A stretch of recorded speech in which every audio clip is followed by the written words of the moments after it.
Hi everyone, I'm Mama J. The demo that I want to do for you today, this is not my concept. I'm just showing you how I choose to make these. And these are little worry worms. This is a movement that is part of a random act of kindness. And who can't use a little random act of kindness in their life today? So these little worry worms were not meant to be sold, but just passed on to individuals in hopes of putting a little sunshine in their day. You know, like you've got the Jeep community that puts little rubber ducks on the cars. So this is something that the crochet community can do to maybe brighten someone's day a little bit. All right, so these work up really quickly. There are many options for the eyes. You can use the adhesive googly eyes. You can use other yarn to make colored eyes or black and white eyes and just sew them on. What I prefer to use, these are googly eyes, but they're like little buttons, if you can see that in the back there. And then I just sew these on when I take the tail and I weave it in. I use that to attach the eyes and then just fasten those down really well. And to me, that's a little safer, especially if a little one gets a hold of it. They're not going to be able to take those adhesive eyes off because sometimes those do not stick. If you have the adhesive eyes and you don't want to buy these buttons, then I would suggest maybe using hot glue, which will help keep them on a little bit better. But I will link these googly eyes in the description below. And these things take very little yarn to make. It's a great way to use up scrap yarn, and it's a nice project to work on when you don't have anything else going on and you just want to crochet. So one more thing before we get started, there are a few of these worry worm poems floating around, so just choose the one that you like best. You can Google worry worm poem, and I think there's like 3 or 4 that I've seen, and this is just the one that I prefer to use. All right, so let's go ahead and get started. So what I've noticed is whatever foundation chain you use, say like if you chain up to about 8 inches in your foundation chain, your worm is going to end up to be about 4 to 4.5 inches. So you're going to get about half the size of the worm as to what your original foundation chain was. So 25 to 30 chains based on the yarn that you use. So we want to make a slip knot, and I would suggest making one with the tail away from you because that will help you be able to close the center circle of the head, because we're not doing a traditional magic circle. We're just going to chain mini double crochet into that last foundation chain once we've done the spiral part of the worm. So you want to be able to tighten that down. So this tail needs to be free, and to make that happen, you just do your slip knot with the tail facing away from you. All right, so I'm going to chain 25 and see where that gets us.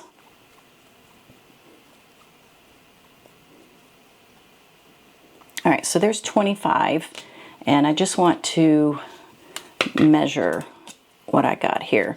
So this is only right at 6 inches. It's difficult to see the measurement there with the light.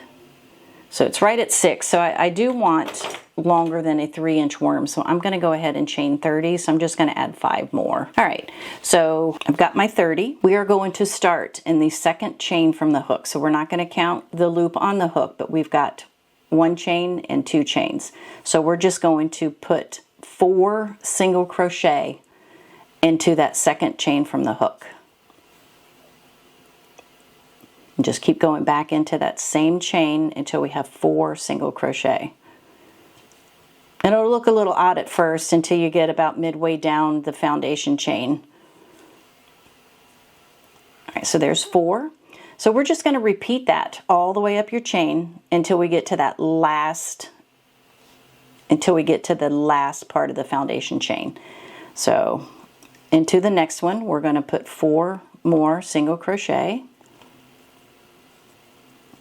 Again, we're working back into that same chain.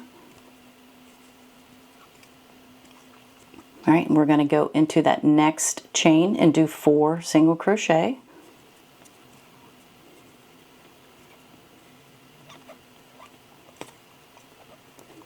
All right, and you can see here, he's starting to curl already. So that's what you want.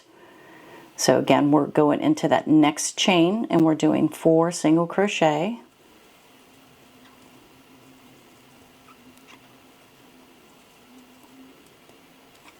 All right, and again into the next one. So if you want to pause the video here until we get all the way to the last one, I'm going to go ahead and finish my row. And again, that is 4 single crochet into every chain of your foundation chain except for the very last one. So go ahead and pause the video and do 4 single crochet into every chain, and I will meet you at the end. All right, so I'm down to my last 2 chains from my original foundation chain. So I'm going to put 4 single crochet into the second to the last one. Sorry for the squeaky yarn. All right, so there's 4. Now we've got that last chain. So we're going to put 10 double crochet into this last chain. Now I will say, if I'm using smaller yarn, I do put 12 double crochet into this last chain. You can see here with this one, I needed more because the yarn was thinner, so I did put 12 to fill that head out. So there's 1. We're just going to keep going back into that same stitch and putting 10 double crochet. Here's 4, and again we're going back in that same chain.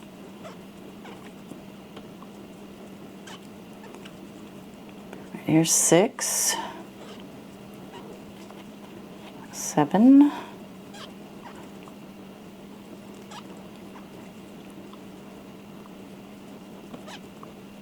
and last one, 10.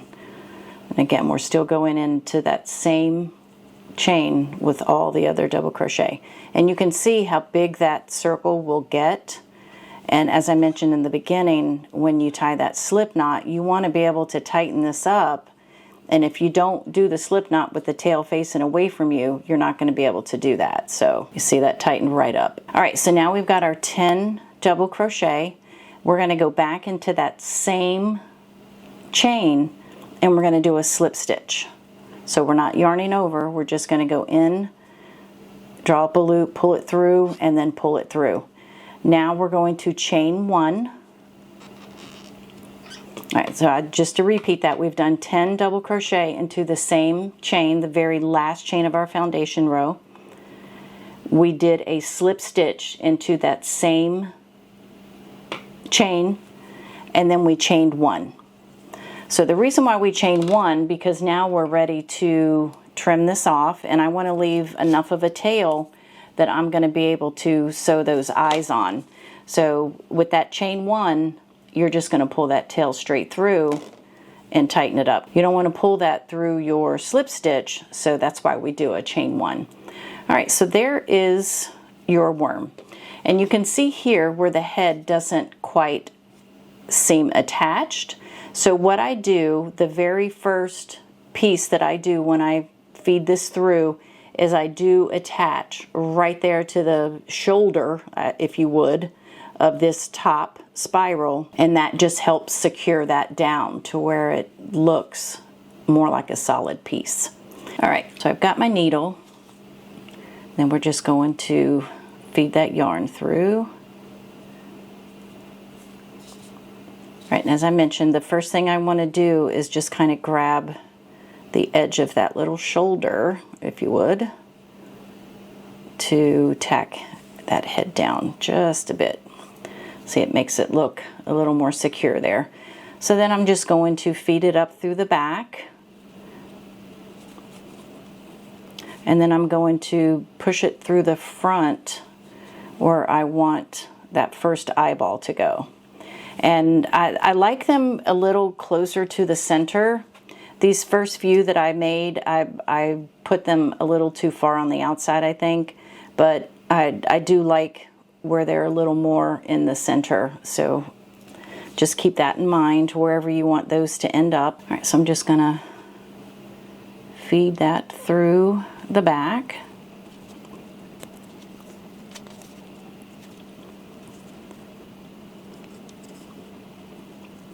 And then I like to come up through the middle just to help fill some of that in.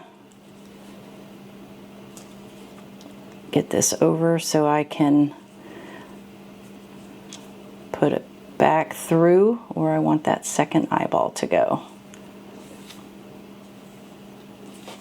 And you don't need perfection, but you do want it to look right. All right, so I'm just going to feed this through the back of my second eye.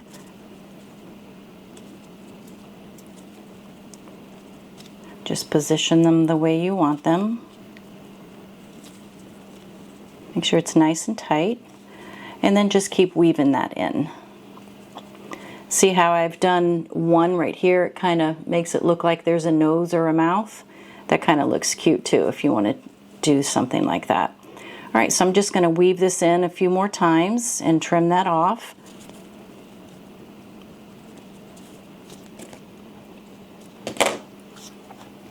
And then we're going to do the same with this one. Can't seem to get that one in, so I'm just going to use a bigger needle since we're not going back through those eye buttons.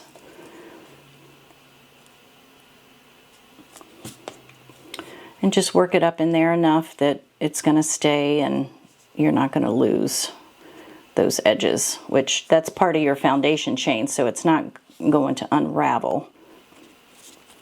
All right, so we've got those.